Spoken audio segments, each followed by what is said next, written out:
सर्वत्र विराजमान शब्द स्वरूप परम पूज्य स्वामी जी महाराज के श्री चरणों में कोटि कोटि नमन प्रणाम करते हुए इस धरती पर उपस्थित इस सत्संग समारोह में पधारे हुए सभी सत्संगी धर्म प्रेमी भाई बहनों को सादर जय गुरुदेव। प्रेमी भाई बहनों, हम आप परम सौभाग्यशाली हैं। ऐसे कलकाल में हम लोगों को ये मानव तन, ये मनुष्य शरीर प्राप्त हुआ, उससे भी परम सौभाग्य की बात है। मनुष्य रूपी मंदिर में बैठ करके हम लोगों को सत्संग सुनने का ये अवसर मिल रहा। जब जन्म जन्मांतरों के शुभ पुण्य कर्म संचय होते हैं,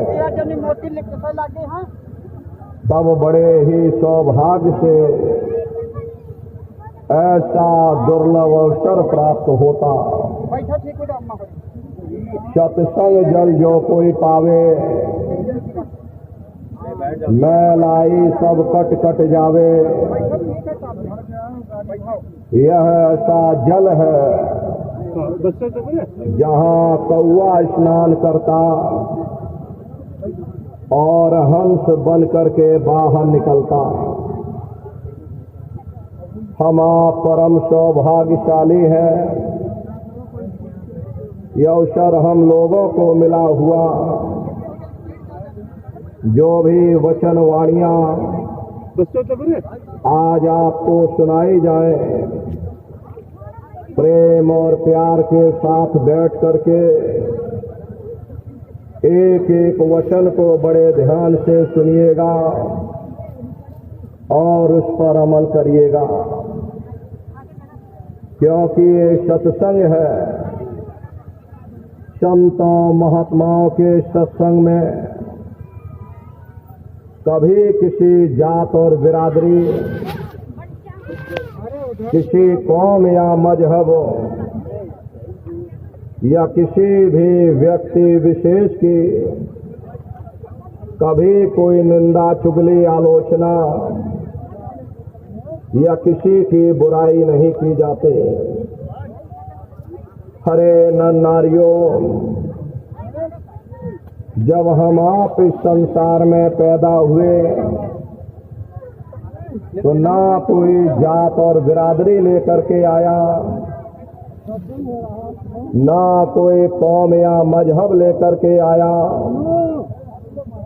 ना कोई अपना नाम लेकर के आया।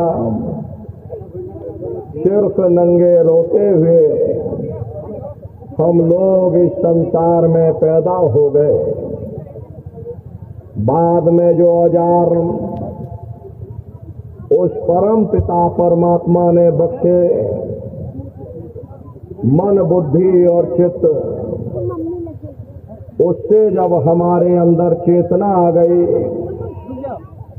तब हमारा नाम पड़ गया। कर्म के अनुसार हमारी जाति बन गई। धीरे धीरे हमारा फैलाव दुनिया में होता चला गया। हमने बाल बच्चे बना लिए, हमने रिश्ते नातेदार बना लिए, हमने कुटुंब परिवार वाले बना लिए, हमने जमीन जायदाद हासिल कर ली और इसको अपना समझ करके हम आप यहीं पर बैठ गए।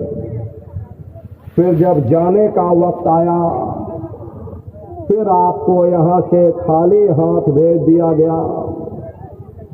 न आपके साथ आपका नाम गया, न आपके साथ जात और बिरादरी गई, न आपके साथ जमीन और जायदाद गई। हर जिस छाया को प्राप्त करने के लिए आपने अपना पूरा जीवन गुजार दिया, तो ना माया हाथ में आई और ना छाया हाथ में आई, खाली हाथ आए थे और खाली ही हाथ आपको यहाँ से वापस भेज दिया गया। कहने का मतलब ये है कि उस परम पिता परमात्मा ने अति दया और कृपा करके आपको ये मानव तन दे दिया, मनुष्य शरीर दे दिया और आपको स्वतंत्र कर दिया गया कि भाई मैंने तुमको ये मनुष्य शरीर दिया है तुम्हारी जीवात्मा के रहने के लिए। मैं तुम्हारी जीवात्मा को इस मनुष्य शरीर में बंद करता हूँ। तुम मेरे मकान के द्वारा उस मालिक की भक्ति करके अपनी जीवात्मा का कल्याण करा लेना। मैंने कुछ समय के लिए तुमको यह किराए का मकान दिया। जब समय पूरा होगा मेरे सिपाही आएंगे, उस समय पर तुमको यह किराए का मकान खाली करना पड़ेगा। उस समय न जमीन जायदाद काम आएगी, न ये जात और बिरादरी काम आएगी। हर मन को, बुद्धि को, चित्त को और जीवात्मा को निकाल करके इस शरीर से बाहर कर दिया जाएगा। ये शरीर आपका यहीं जमीन पर गिर पड़ेगा, क्योंकि जीवात्मा के निकल जाने के बाद में ये शरीर सिर्फ एक माटी का पुतला है, उससे ज्यादा कुछ भी नहीं। आप इस मिट्टी के पुतले को ले जाकर शमशान भूमि पर जला करके राख कर दोगे। अरे आपकी कौम, आपका मजहब, आपकी जात और बिरादरी, आपका ये नाम इसी शमशान भूमि पर जल करके राख हो जाएगा।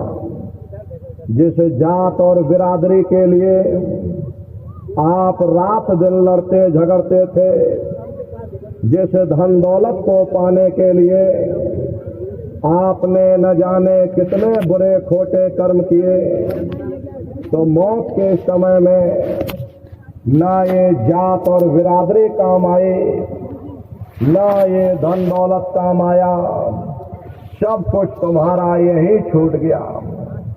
और इस जीवात्मा को ले जाकर ऊपर धर्मराज की कचहरी में पेश कर दिया गया। पलक झपकते ही तुम्हारे अच्छे बुरे कर्मों का हिसाब किताब हो जाएगा। धर्मराज तुमको सजा सुना देंगे, ले जाओ इनको फलाने नरक में डाल दो, क्योंकि मैंने इनको मौका दिया था। अब की बार गीता रामायण को पढ़ करके, उन धर्म पुस्तकों को पढ़ करके, किसी संत महात्मा की खोज करके, उनके बताए हुए रास्तों पर चल करके, उस मालिक की भक्ति करके अपनी जीवात्मा का कल्याण करा लेना। इस उद्देश्य के लिए मैंने इनको मनुष्य शरीर दिया था, लेकिन इन्होंने अपना उद्देश्य पूरा नहीं किया।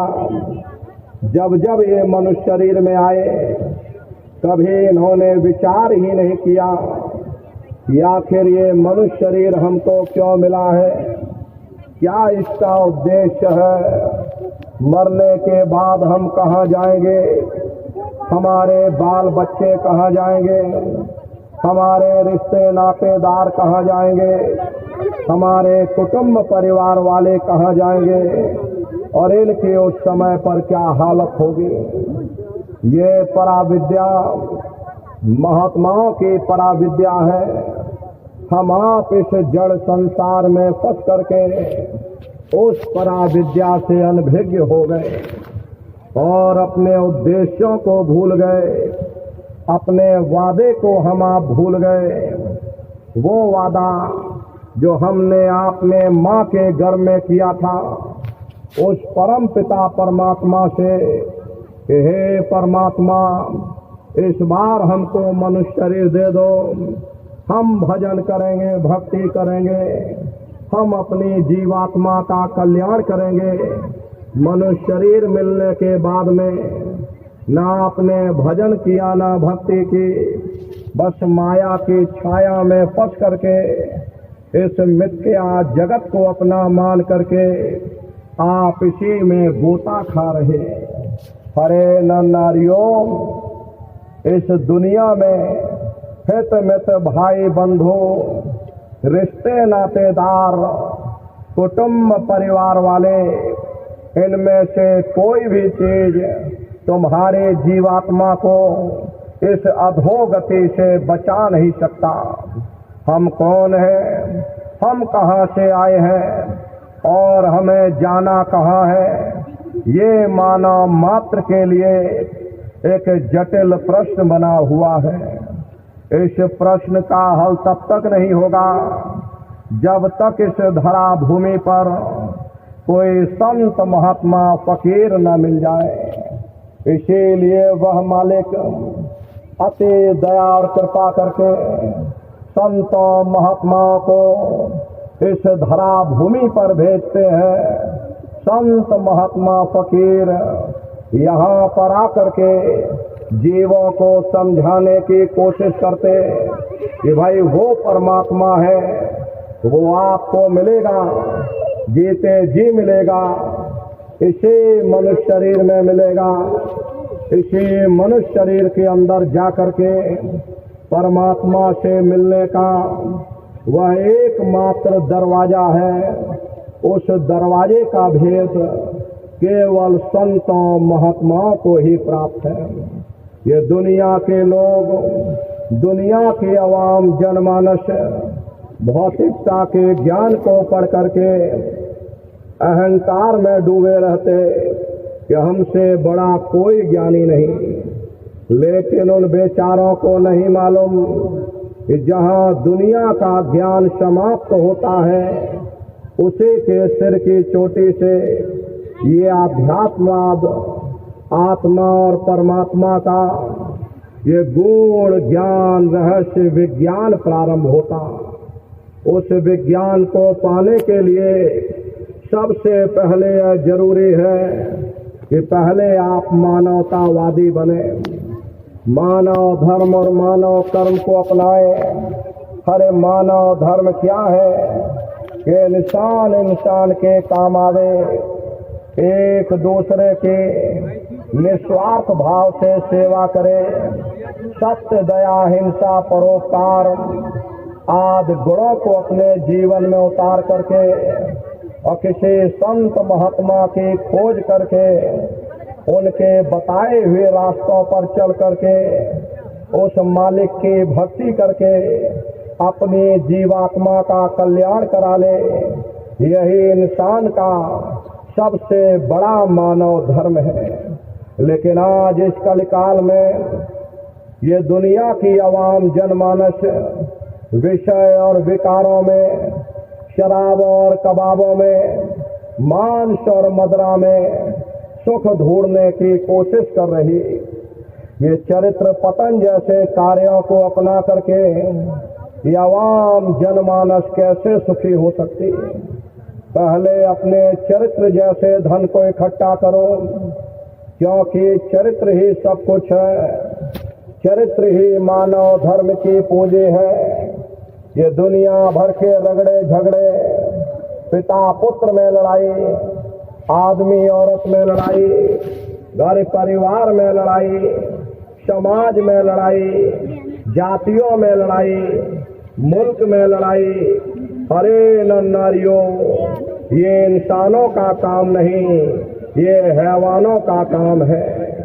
इसलिए पहले आप इंसान बनो, चरित्रवान बनो, महात्माओं के समीप आओ। वे जो दया का प्रसाद दें उसे खुशी खुशी लेकर के अपने निज घर को जाओ, जहाँ न फिर जन्मना है और ना ही फिर मरना। इसीलिए हमारे गुरु महाराज परम संत बाबा जय गुरुदेव जी महाराज ने आवाम जनमानस के बीच में ये आवाज लगाई है कि इंसानों, तुम अपने दीन ईमान पर वापस आ जाओ और इस जिस्मानी मंदिर में बैठ करके भगवान का सच्चा भजन करो, खुदा की सच्ची इबादत करो, जिससे तुम्हारी ये जीवात्मा नरकों में जाने से बच जाए। अरे हम माने ना माने, लेकिन संत महात्मा त्रिकालदर्शी होते हैं, वे सब कुछ जानते हैं। अगर हम उनके वचनों को मान जाएंगे तो हम लोग बच जाएंगे, नहीं तो खाई और खंदक में जाकर गिर जाएंगे। इसीलिए अभी वक्त है उस मालिक से सच्ची प्रार्थना करने का, खुदा के सामने अपने गुनाहों की माफी मांगने का, धर्म मजहब के नाम पर लड़ने झगड़ने का नहीं, जात और बिरादरी के नाम पर लड़ने झगड़ने का नहीं। अरे हमने बहुत लड़ लिया, बड़े बड़े झगड़े और फसादे के, बड़े बड़े नुक्ताचीनी के, सिवाय नफरत के हमको क्या मिला। नफरत की ऐसी ज्वाला जली जिसमें घर जल गया, परिवार जल गया, समाज जल गई, जातियां जल गई, अब सारा देश जल उठा। इसीलिए सारी मानवता बहुत थक गई। हर कोई ऐसी छांव चाहता है जहां उसे ठंडक मिले, शांति और सुकून मिले। ये सब वही मिल सकते हैं जहां शांति के संदेश होते, सुकून के संदेश होते, मानव धर्म और मानव कर्म के संदेश होते। और ये संदेश केवल संत महात्मा फकीर देते, जो समदर्शी होते हैं, जो समस्त जीवों के अंदर उस प्रभु के अंश को देखते। ऐसे समदर्शी उन महात्माओं की खोज करो। ये मत देखना महात्मा किस जाति के हैं, महात्मा किस बिरादरी के हैं। अरे जातियां कर्म के अनुसार बनाई गई, जन्म के अनुसार नहीं। मनुष्य की एक ही जाति है, वो है मानव जाति। और इसी मानव जामे में बैठ करके हमें उस मालिक की भक्ति करनी है। हरे नारियों, सुपच जात के भंगी थे, रैदास जी जात के हरजन थे, मीराबाई जात की छत्राणी थी। अगर वे सब उस मालिक को पा सकते हैं तो आप भी उस मालिक को प्राप्त कर सकते हैं। लेकिन बगैर महात्माओं के, बगैर मुर्शिद के कोई भी जीव इस संसार समुद्र से ना कोई पार हुआ और ना ही कोई हो सकता। ये समुद्र ऐसा है जिसके न इस किनारे का पता न उस किनारे का पता कोई नहीं जान सकता। ये दुनिया कब बनी, कितनी बार प्रलय और महाप्रलय हो गए, लेकिन इतना जरूर मालूम है कि जिस दिन से दुनिया बनी है हम लोग यहीं पर भटका खा रहे। अगर इधर से हवा चली, नैया हमारी उधर चली गई, और अगर उधर से हवा चली, नैया हमारी डगमगाते हुए इधर चली गई। न जाने कितने युग और कल्प बीत गए, लेकिन हमारी ये नैया आज तक इस भव सागर से किनारे नहीं लगी।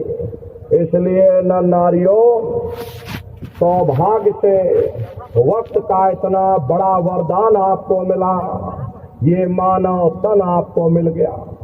न जाने किस महात्मा की दया हो गई, न जाने कौन से जन्म जन्मांतरों के शुभ पुण्य कर्मोदय हो गए जो आपको ये मनुष्य शरीर मिल गया। अरे अब की बार मौका मिल गया, समय रहते हुए अपनी जीवात्मा के कल्याण के लिए थोड़ा बहुत विचार करिएगा, वरना ये समय तुम्हारा निकलता चला जा रहा। मिले नरदेह तुमको, बनाओ ताज कुछ अपना, पचो मत आए जग में, जानियो रैन का सपना। हरे न नारियों, जैसे रात में हम लोग स्वप्न देखते हैं, हालांकि उस समय पर हमें स्वप्न सच मालूम पड़ता, असली प्रतीत मालूम होता, लेकिन जब हम सुबह उठते हैं, जब हमारी आंखें खुलती, तब हमें होश आता, नहीं भाई हम तो स्वप्न देख रहे थे, ये सब भ्रम है। ठीक उसी प्रकार से ये दुनिया भी 10-20-100 साल का स्वप्न है। अब आप कहोगे हम जाग रहे, परंतु प्रेमी भाई बहनों, ऐसा हरगिज नहीं है। जिस दिन मौत का वक्त आएगा, अरे आप रोगे, हाय हाय करके चिल्लाओगे कि हाय हमने सारी जिंदगी यूं ही स्वप्न में गुजार दिया, जागने का समय अभी आया, जो कुछ करना है अभी करना। लेकिन प्रेमी भाई बहनों, अब पछताए होत क्या, जब चिड़िया चुग गए खेत। प्रेमी भाई बहनों, जैसे मरीज को मिश्री कड़वी लगती है, हालांकि मिश्री कड़वी नहीं होती, बल्कि मरीज के मुंह का जायका कड़वा होता। उसे चाहे कितने अच्छे अच्छे भोजन करा दो, हलवा पूड़ी पकवान बना करके खिला देना, उसे अच्छा नहीं लगेगा। ठीक उसी प्रकार से ये मनुष्य भी इंद्रियों के भोग और रोग में, विषय विकारों में, शराब और कबाबों में, मांस और मदिरा में इस कदर से फंसा हुआ है, यहाँ से निकलना दुश्वार हो गया। अरे निकलना तो दूर की बात रही, उस मालिक की ओर ध्यान ही नहीं जाता, शब्द या नाम की तरफ किसी का ख्याल तक नहीं जाता।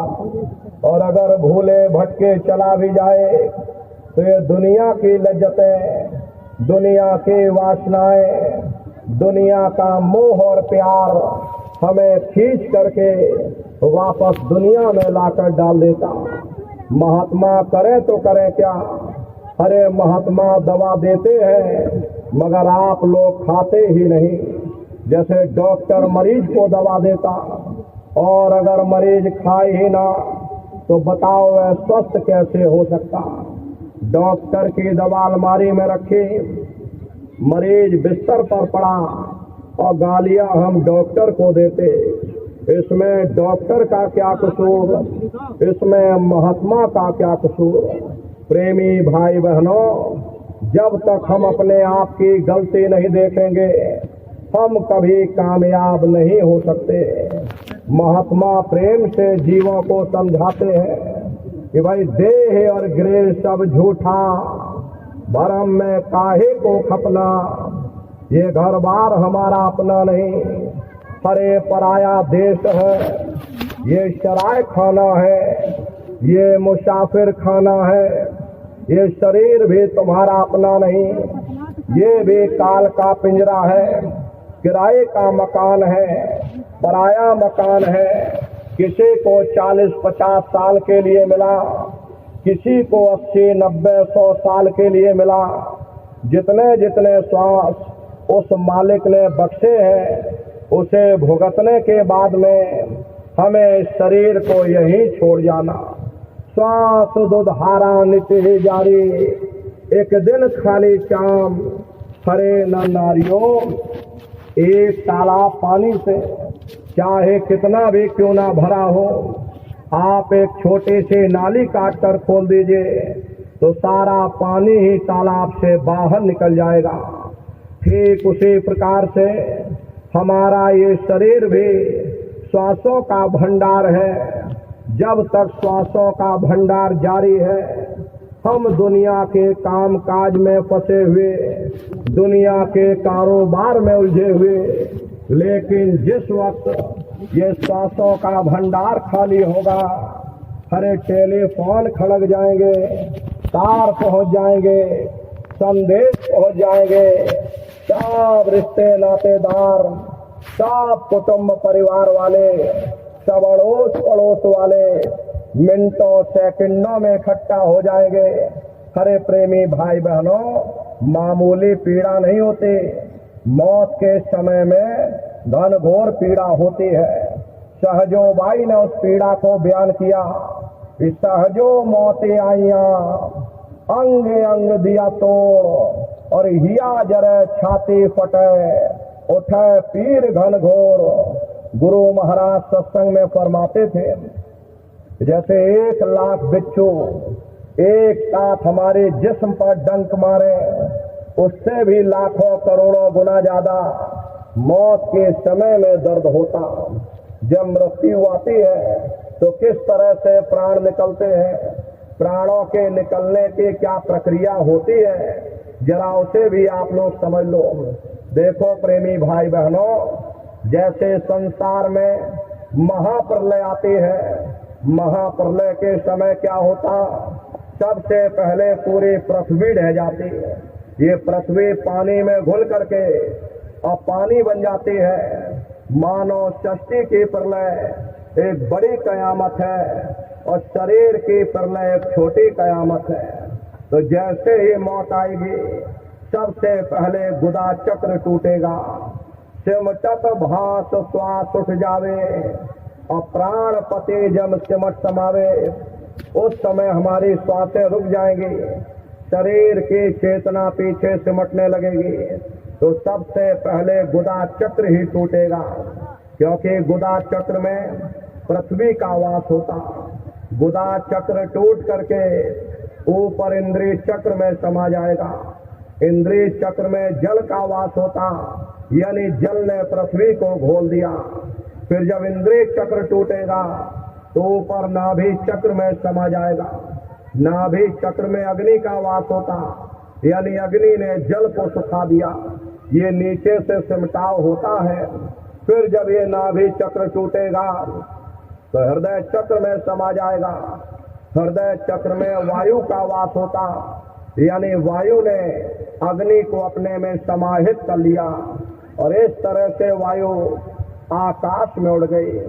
जब यह कर्म कलाएं उपजावे, बुद्धि सुरत की यान दबावे, जब यह जीवात्मा पांचों तत्वों को लांग करके जल पृथ्वी अग्नि वायु आकाश पांचों तत्वों को लांग करके ऊपर आती है, तो काल दाढ़ में आन दबानी, और जब ढर के नैनन से पानी, जब काल अपनी दाढ़ में दबाता उस समय नेत्रों से पानी निकलता। इंद्रियां टूट टूट करके सब चकनाचूर हो जाती है। सब रिश्ते नातेदार खड़े रहेंगे, डॉक्टर वैद्य हकीम सब आपको घेरे रह जाएंगे, लेकिन आप अपनी पीड़ा को उस समय अपने मुख से बयान नहीं कर पाओगे। सिर्फ आपके नेत्रों से अश्रु टपकेंगे। हरे यमदूत आते हैं, जम के दूत घेर चौफेरा, और निश्चय प्राण छोड़ के डेरा। यमदूत आते, प्राणों की डोरी को तोड़ देते और जीवात्मा को खींच करके इस शरीर से बाहर कर दिया जाता।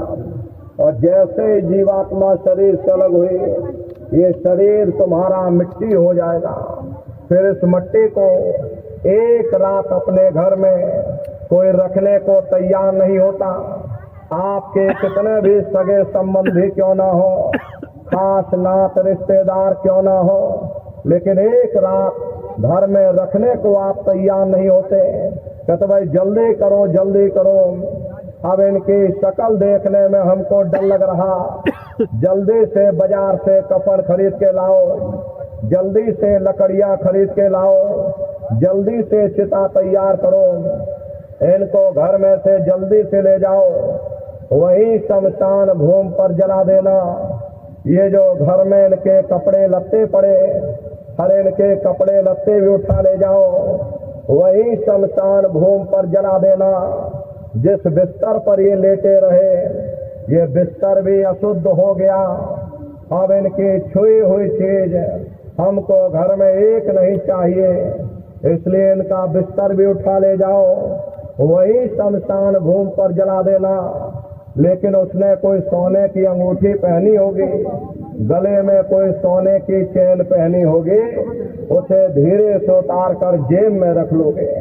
बस वही एक अशुद्ध नहीं होगा, बाकी सब शुद्ध हो जाएगा।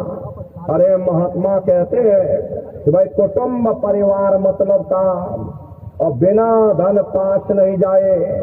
ये रिश्ते नातेदार, ये कुटुंब परिवार वाले, ये अड़ोस पड़ोस वाले, ये सब स्वार्थ के संगी साथी। अरे नारियों, आज तुम्हारी जेब में पैसा है तो सब जैसे तैसे तुमसे रिश्तेदारियां कायम कर लेंगे। आज जेब खाली हो जाए तो बेटा बाप को बाप कहने के लिए तैयार नहीं होता। आप रोज कचहरियों में मुकदमों का हाल देखते हो।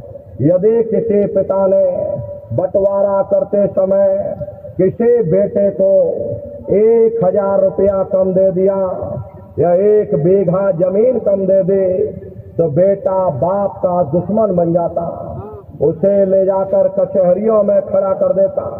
अरे अपना यहाँ क्या है, ये स्वार्थ के संगी साथी, कोई तुमको याद करने वाला नहीं।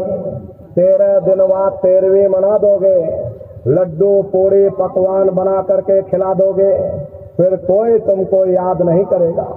अभी बूढ़े बुजुर्गों से पूछा जाए क्या तुमको तुम्हारे माँ बाप की याद आती है, कहेंगे भाई नहीं आती। अरे क्यों नहीं आती?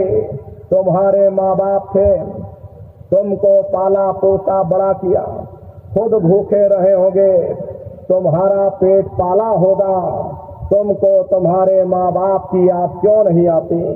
क्योंकि तुम्हारे सामने तुम्हारे लड़के बच्चे हो गए, तुम्हारे नाती पोता पंती और संती हो गए, इसलिए तुम अपने माँ बाप की यादों को भूल गए और नई यादों में बस गए। ऐसे ही प्रेमी भाई बहनों, कोई तुमको याद करने वाला नहीं। ये कहानी तो वहाँ समाप्त हो गई। अरे जिस जात और बिरादरी के लिए तुम लड़ते झगड़ते थे, वही जात बिरादरी, वही नाम, वही रुतबा और वही शानो शौकत, वो शमशान भूमि पर जलकर राख हो गई। ये कहानी वहाँ समाप्त हो गई। उधर देखो क्या होता, तुम्हारे जीवात्मा को ले जाकर ऊपर धर्मराज की कचहरी में पेश कर दिया जाएगा। वहाँ पलक झपकते ही तुम्हारे अच्छे बुरे कर्मों का हिसाब किताब हो जाएगा। धर्मराज तुमको सजा सुना देंगे, ले जाओ इनको फलाने नर्क में डाल दो, क्योंकि मैंने इनको मौका दिया था, मैंने इनको मनुष्य शरीर दिया था और कह करके भेजा था कि भाई ये मनुष्य शरीर, इसे तुम अपना मत समझ लेना। अगर ये शरीर तुम्हारा अपना होता, हमेशा तुम्हारे पास रहता, ये तुम्हारा अपना नहीं है।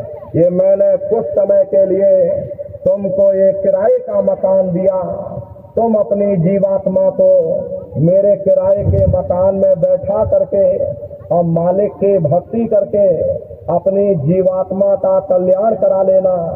मैंने कुछ समय के लिए तुमको ये किराए का मकान दिया है, जब समय पूरा होगा मैं अपने सिपाहियों को भेजूंगा, उस समय पर तुम मेरे किराए के मकान को खाली कर देना। लेकिन इतना ध्यान रखना, जैसा साफ सुथरा मैंने तुमको ये किराए का मकान दिया, वैसा ही साफ सुथरा तुम मुझको वापस लौटा देना। लेकिन इस किराए के मकान में बैठ करके इन्होंने अच्छे बुरे कर्म कर डाले, कर्मों के भंडार इसमें भर दिए। मेरे किराए के मकान को इन्होंने अपने कर्मों से गंदा कर दिया, इसलिए कर्मों की सजा इनको मिलेगी। ले जाओ इनको फलाने नरक में डाल दो। अरे महात्मा कभी झूठ नहीं बोलते। महात्माओं ने जब साधना किया, साधना करके जब ऊपर गए, ऊपर जा करके जब उन्होंने नरकों का हाल देखा, तो हमारी आपकी जानकारी के लिए उन्होंने धर्म पुस्तकों में लिख दिया, लोह लोह के खम्भ तपत के माहे, और जहां जीव को ले चिपकाएं वहां लोहे के खंभे अग्नि से धधक धधक कर लाल हो रहे। ऐसे छोटे जीवों को उन खंभों में चिपकाया जाता। जीव हाय हाय करके तड़पता है, तड़प तड़प जीव जुलम बुखारे, और तपत खम्भ दुखे उपजे भारी। असहनी वेदना होती है, असहनी दुख दर्द होता। जीव वहां रोता चिल्लाता रहता, वहां कोई तुम्हारी पुकार सुनने वाला नहीं, कोई तुम्हारी दर्द भरी आवाज को सुनने वाला नहीं। अरे नर नारियों, ये दुर्दशा क्यों हो गई?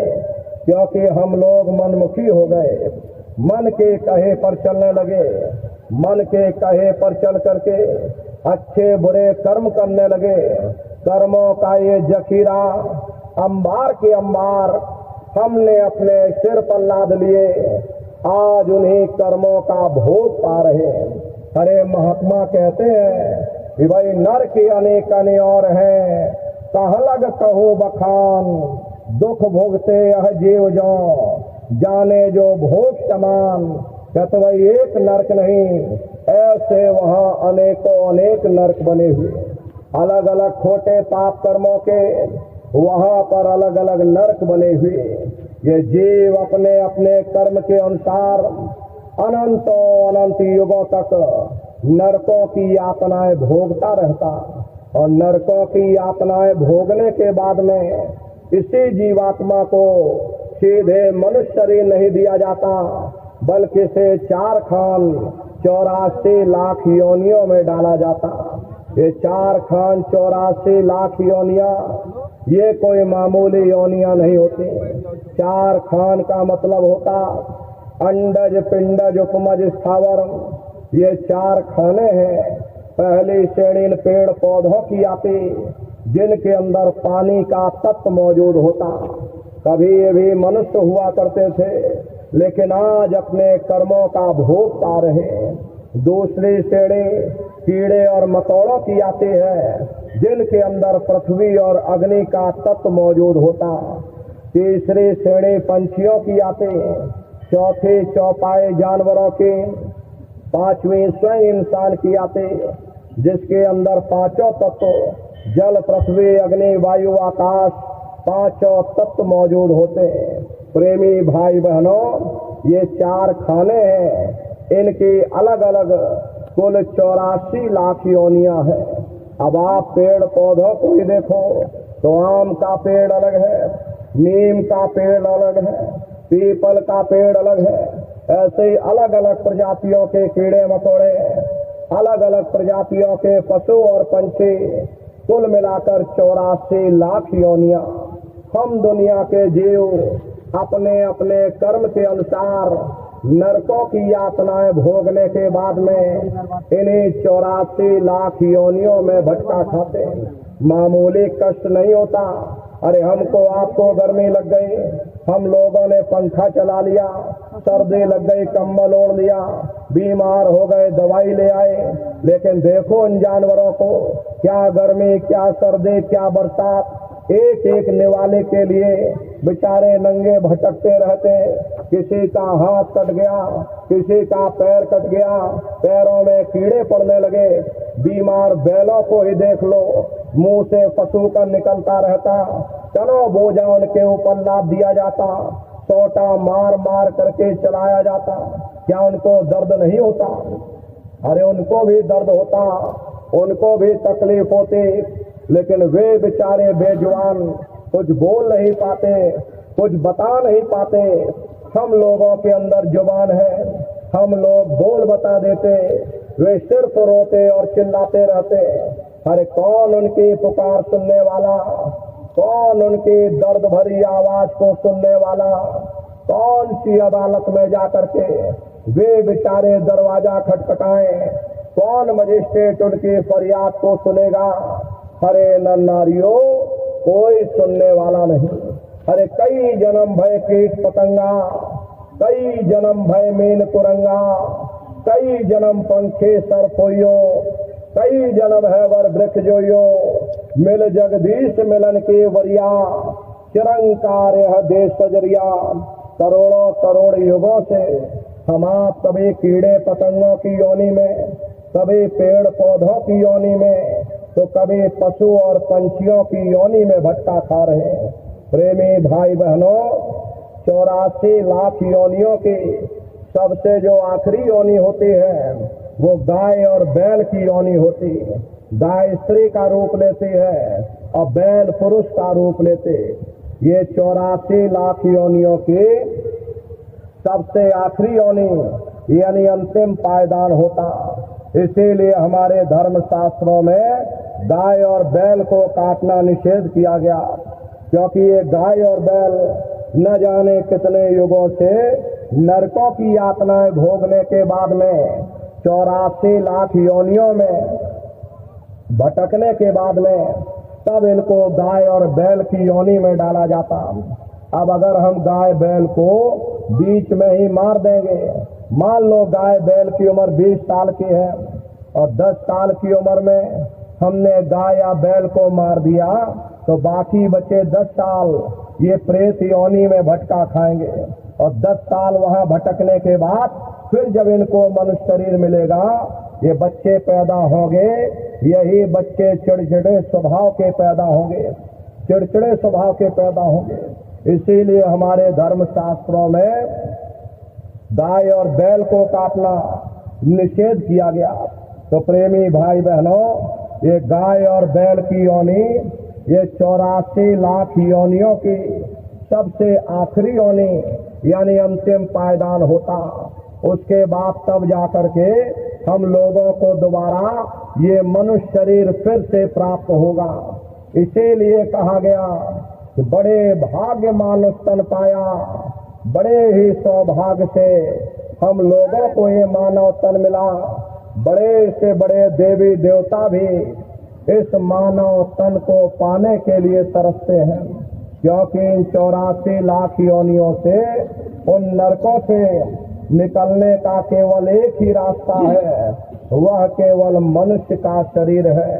इसी मनुष्य मंदिर में बैठ करके हम उस मालिक की भक्ति कर सकते। इसीलिए संतों महात्माओं ने इस पंच भौतिक शरीर को सच्चा हरि मंदिर कहकर याद किया। ये हरि मंदिर यह शरीर है और ज्ञान रतन प्रकट होए, ये असली हरि मंदिर है। जब भी वो मालिक मिलेगा, इसे हरि मंदिर के अंदर मिलेगा। इसे पंच भौतिक शरीर को ईसा मसीह साहब ने टेम्पल ऑफ लिविंग गॉड यानी जिंदा ईश्वर का मंदिर कहकर याद किया। इसे पंच भौतिक शरीर को हिंदू महात्माओं ने नर नारायणी देह कहकर के याद किया। इसे पंच भौतिक शरीर को मुसलमान फकीरों ने कुदरती काबा कहकर याद किया। ये असली कुदरती काबा है। खुदा का दीदार जब भी होगा, इस कुदरती काबे के अंदर जाकर होगा। अरे क्यों भटकता फिर रहा तो ऐ तलाशे यार में, और रास्ता शाहरग में है दिलवर पे जाने के लिए। जिस परमात्मा को हम आप जंगलों, पहाड़ों, कंकड़ों और पत्थरों में ढूंढ रहे, वो परमात्मा कहीं बाहर नहीं, वो तुम्हें तुम्हारे अंदर मिलेगा। यही कबीर साहब ने लिखा, जो तिल माही तेल है, जो चकमक में आप, तेरा साईं तुझ में, और जाग सके तो जाग। जिस तरह तिल में तेल होता, पत्थर में अग्नि होती, ठीक उसी तरह से वो मालिक हर एक के घट घट में, हर एक के वजूद के अंदर बैठा हुआ। यही आपके धर्म पुस्तकों में भी लिखा है, अरे मोको का ढूंढे रे बंदे, मैं तो तेरे पास में, और ना तीरथ में ना मूरत में, मैं तो हूँ विश्वास में। ना मैं तीरथ में मिलूंगा, ना मैं मूरत में मिलूंगा, न अन्य किसी कर्म कांड में मिलूंगा। मैं जब भी मिलूंगा तो मैं तुम्हारे अंदर मिलूंगा। प्रेमी भाई बहनों, इसीलिए महात्मा समझाते हैं कि सुरत सुन बात री, तेरा धनी बसे आकाश। जीवात्माओं, तुम्हारा मालिक वो परमात्मा है, वो परमेश्वर है, वो सचखंड में बैठा हुआ तुम यहाँ माया के जाल में फंसे हुए जब तक तुम अपने घर जा करके अपने मालिक से मिलाप नहीं कर लेते, तुम सुख किस तरह हासिल कर सकते, तुम शांति किस तरह प्राप्त कर सकते। प्रेमी भाई बहनों, इस नाशवान जगत में न कभी किसी को सुख मिला, न भविष्य में कभी मिल सकता। ये जो कोई थोड़े बहुत सुख नजर आते, आहिस्ता आहिस्ता सब दुखों में तब्दील हो जाते। जिन चीजों में हम लोग सुख ढूंढते हैं वे सब चीजें क्षणिक हैं, और क्षणिक चीजों का सुख और आराम केवल क्षणिक ही हो सकता। जितना इसके आने में हमें खुशी महसूस होती है, उतना इसके जाने में भी हमें दुख भी महसूस होता है। इसीलिए महात्मा प्रेम से जीवों को समझाते हैं कि भाई आप इस नाशवान जगत में नाशवान पदार्थों से कभी सुख हासिल नहीं कर सकते हो, कभी शांति प्राप्त नहीं कर सकते। प्रेमी भाई बहनों, आप अपनी बुद्धि से स्वयं विचार करिएगा। जब हम झोपड़ियों में रहा करते थे तो पूरा परिवार एक साथ रहा करता था, आपस में एक दूसरे से प्रेम था। शाम को थके हारे हम लोग घर वापस आते थे, प्रेम के साथ भोजन किया करते थे और गा बजा करके निश्चिंत होकर के सो जाते थे। किसी के मन में कोई चिंता और तनाव की लकीरें नहीं होती थी। अब जब हमने इतनी तरक्की कर ली, बड़ी बड़ी कोठियां बनवा ली, उन कोठियों में एयर कंडीशन भी लगवा लिया, 9-9 इंच के गद्दे भी डलवा लिए, फिर भी हमको नींद नहीं आती। नींद की गोलियां खा खा करके हम लोगों को सोना पड़ता। प्रेमी भाई बहनों, पहले गांव में मामूली वैद्य हकीम हुआ करते थे, लेकिन इलाज सबका जरूर हो जाता था। अब जब विज्ञान ने इतनी तरक्की कर ली, विज्ञान ने इतना विकास कर लिया, बड़े बड़े अस्पताल बन गए, बड़े बड़े डॉक्टर आ गए, नई नई दवाइयां आ गई, तो बीमारी भी तो नई नई निकल आई। इसका मुख्य कारण है लोग अनाज की पैदावार को बढ़ाने के लिए तरह तरह के रासायनिक खादें, कीटनाशक दवाइयों का इस्तेमाल करने लगे, जिसका प्रभाव हमारे शरीर पर पड़ता है। अरे डॉक्टर जरूर है, पर मिलते किसको हैं? मिल भी जाएं तो अस्पतालों में चारपाइयां कहाँ मिलती, बीमार तो बेचारे बरामदों में पड़े रहते हैं। और हम कहते हैं हमने इतनी तरक्की कर ली। बेशक हम इतना अनाज पैदा करते, लेकिन कीमतें इतनी ज्यादा है कि आम आदमी की पहुंच से बाहर हो जाती। गरीब आदमी खा नहीं पाता क्योंकि कीमतें आसमान छू रही, और अमीर आदमी खाता नहीं क्योंकि उसे शुगर हो रखी। फिर ऐसे अनाज से किसी का क्या फायदा हो सकता। पहले गांव में कोई मामूली झगड़ा हो जाता था, चार भले लोग बैठ करके मिल बैठकर सुलझा देते थे। अब जब आपने इतनी तरक्की कर ली, अब आप मुकदमा करके देख लेना, क्या मजाल 20-25 साल से पहले आपको कोई फैसला मिल जाए। किसी से पूछ कर देखिएगा, किसी को भी फुर्सत नहीं, डॉक्टर को फुर्सत नहीं, जज को फुर्सत नहीं, वकील को फुर्सत नहीं, कारखानेदार को फुर्सत नहीं। सबके चेहरे पर चिंता और तनाव की लकीरें हैं। फिर ऐसी तरक्की से किसी का क्या फायदा हो सकता। प्रेमी भाई बहनों, ये तरक्की का कसूर नहीं है, ये हमारा अपना कसूर है। हम उन चीजों के कैदी बन गए, ये चीजें हमारे लिए बनी थी, ना कि हम उनके लिए बने थे। हम मशीनों के पुर्जे बन गए, मशीनों के मालिक ना बन सके। हमको मालिक बनना चाहिए था, सबको रोटी मिलनी चाहिए थी, सबको कपड़ा मिलना चाहिए था, सबका मन निश्चिंत होना चाहिए था, किसी के मन में चिंता और तनाव की लकीरें नहीं होनी चाहिए थी। समाज के अंदर प्रेम और सद्भाव की भावना रहनी चाहिए थी, घर में माँ बाप का सम्मान होना चाहिए था। और यही तो जीवन में हर इंसान मानता है। अरे न नारियों, अगर जीवन में कीमतें और कदरें ना रही, फिर ऐसी तरक्की से किसी का क्या फायदा हो सकता। इसीलिए महात्माओं ने जब कहा था तब भी ठीक था, अब कहा तो अब भी ठीक है, दुनिया में न तब किसी को सुख मिला न अब किसी को सुख मिल सकता। इसीलिए गुरु नानक साहब ने लिखा, नानक दुखिया सब संसार, दुनिया के हर एक जीव अपनी अपनी जगह दुख और मुसीबतों से भरे हुए। यही सहजोबाई ने लिखा कि धनवन से सब ही दुखी, निर्धन है धन रूप और साध सुखी सहजो कहे, पायो भेद अनूप। जिसके पास धन दौलत, जो राजा महाराजा, जो सेठ साहूकार, वे सब के सब दुखी हैं। उनको किस चीज का दुख है? अरे बड़े बड़े जो दिशा लोग और तिल को व्यापे चिंता रोग, ये जो चिंता रोग है उन्हें अंदर से खाए जा रहे, तो इस चिंता के कारण बेचारे दुखी बने रहते हैं। उन्हें नींद तक नहीं आती, नींद की गोलियां खा खा करके सोना पड़ता। और जिनको रोटी कपड़े मकान की फिक्र लगी, उन बेचारे गरीबों को दुखी होना ही होना। इसीलिए महात्मा कहते हैं कि भाई आप इस नाशवान जगत में नाशवान क्षणिक पदार्थों से कभी सुख हासिल नहीं कर सकते हो, कभी शांति प्राप्त नहीं कर सकते। प्रेमी भाई बहनों, एक बार हमारे गुरु महाराज कलकत्ता में एक बहुत विशाल पार्क बना हुआ, विक्टोरिया पार्क के नाम से, गुरु महाराज उसी बगिया में बैठे हुए थे। बगल से दो सेठ आ गए, दोनों सेठ गुरु महाराज के बगल में आकर बैठ गए।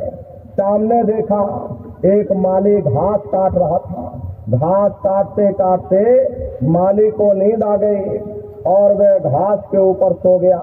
अब दोनों सेठ आपस में बातचीत करने लगे कि देखो उस माली को, हमसे ज्यादा सुखी तो वह माली है, कम से कम उसे नींद तो आ रही, हम लोगों को नींद तक नहीं आती, नींद की गोलियां खा खा करके सोना पड़ता। गुरु महाराज उन सेठों की बात सुन रहे थे। गुरु महाराज बोले, अरे भाई सेठ जी, तुमने अपने आप क्यों फैसला कर लिया?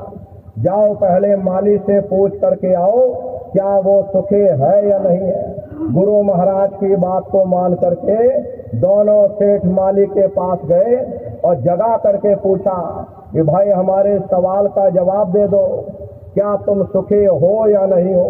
तो माली बोला, अरे बाबूजी, हम कहाँ सुखी हैं? सुखी तो देखो महलों में जो रह रहे, ऊंचे ऊंचे इमारतों में जो रह रहे, एयर कंडीशन में जो लोग रह रहे, वे लोग सुखी हैं, हम कहाँ सुखी? गुरु महाराज उसकी बातों को सुनकर हंसने लगे। गुरु महाराज बोले कि देखो ये सेठ कह रहा कि माली सुखी है और माली कह रहा कि सेठ सुखी, और वास्तविकता यही है, यहाँ कोई सुखी नहीं। ना सुख विद्या के पढ़े, ना सुख वाद विवाद, और साध सुखी सहजो कहे, जो लागे शून्य समाल। ना आलिम फाजिम सुखी है, ना गुणे ज्ञानी सुखी है, ना बड़े बड़े विद्वान सुखी। सुखी वही है जिसने दुनिया में से अपने मन को निकाल करके और मालिक के चरणों में लगाया हुआ। इसीलिए महात्मा कहते हैं, लगो तुम अब चढ़कर सतनाम। अगर सुख पाना चाहते हो, अगर शांति पाना चाहते हो, तो सतनाम की खोज करो, उस मालिक की भक्ति करो। क्योंकि जितना अरसा, जितना समय तुम्हारा ध्यान मालिक की भक्ति में लगा रहेगा, हम दुनिया में 2-4 दिन जरूर सुख हासिल कर सकते हैं। और अगर हमारा ध्यान मालिक की भक्ति की तरफ से हट जाएगा, तो यह सारी दुनिया हमारे लिए दुख का रूप बन करके खड़ी हो जाती। प्रेमी भाई बहनों, आप सभी लोग बुद्धिमान हो, अपनी अपनी बुद्धि से आप सभी लोग विचार करिएगा। एक छोटा सा बच्चा अपने पिता की उंगली पकड़ करके मेला या नुमाइश में घूमने जाता, उसे मेले के हर साजो सामान बड़ी खूबसूरत नजर आती। किसी जगह खेल खिलौनों की दुकानें लगी, कहीं गुड्डे गुड़ियों की दुकानें लगी, कहीं झूलों की दुकानें लगी, कहीं मिठाई और पकवान की दुकानें। वह बच्चा सोचता है कि शायद ये खुशी हमको मेले के साजो सामान से प्राप्त हो रही है। और अगर भूल करके भी वो बच्चा अपने पिता की उंगली छोड़ देता तो वह सारा साजो सामान उसी जगह रहता है, लेकिन बच्चा रोने चिल्लाने लगता, चीखने लगता। तब उसे खुद ब खुद महसूस होता ये खुशी हमें तभी तक प्राप्त हो सकती जब तक हमने अपने पिता की उंगली पकड़ रखी थी। अरे हमारा पिता कौन है? वो परमात्मा है, वो परमेश्वर है जिसने अंड खंड ब्रह्मांड की रचना की। अरे जितना अरसा, जितना समय हमारा ध्यान मालिक की भक्ति में लगा रहेगा, हम दुनिया में 2-4 दिन जरूर सुख हासिल कर सकते। और अगर हमारा ध्यान मालिक के भक्ति की तरफ से हट जाएगा तो यह सारी दुनिया हमारे लिए दुख का रूप बनकर खड़ी हो जाएगी। इसलिए प्रेमी भाई बहनों, चारों तरफ से अपने ख्याल ध्यान को समेट करके एक चित्त होकर के उस मालिक की भक्ति यानी सुरत शब्द नाम की कमाई करो। सुरत शब्द नाम की कमाई करना, सब जतन दूरी उधरना, कोई दूसरा उपाय करने की जरूरत नहीं। इस कलयुग में केवल एक ही उपाय करो, अपनी सुरत को शब्द के साथ जोड़ दो। तो प्रेमी भाई बहनों, ये जो सुरत शब्द का भेद है, संतों महात्माओं ने ये 3 ही साधन बताए। साधन 3 सार्यन वर्णे और साधन सब थोथे मान। इस कलयुग में उस मालिक को पाने के लिए संतों महात्माओं ने केवल 3 क्रियाएं बताई। पहला है सुमरन, दूसरा है ध्यान और तीसरा है भजन। सुमरन कहते हैं उस मालिक को याद करना, ध्यान कहते हैं दृष्टि को एकाग्र करना, और भजन कहते हैं उस शब्द को सुनना, उस नाम को सुनना, उस आवाज को सुनना जो मालिक के घर से आवाज आ रही। तो कैसे आप लोग सुमरन करोगे, कैसे ध्यान करोगे और कैसे भजन करोगे? अच्छी तरह से समझ लेना और घर पर जा करके करिएगा। तो सबसे पहले सुमरन कैसे किया जाएगा? सुमरन करने के लिए एक माला आप लोग ले लेना।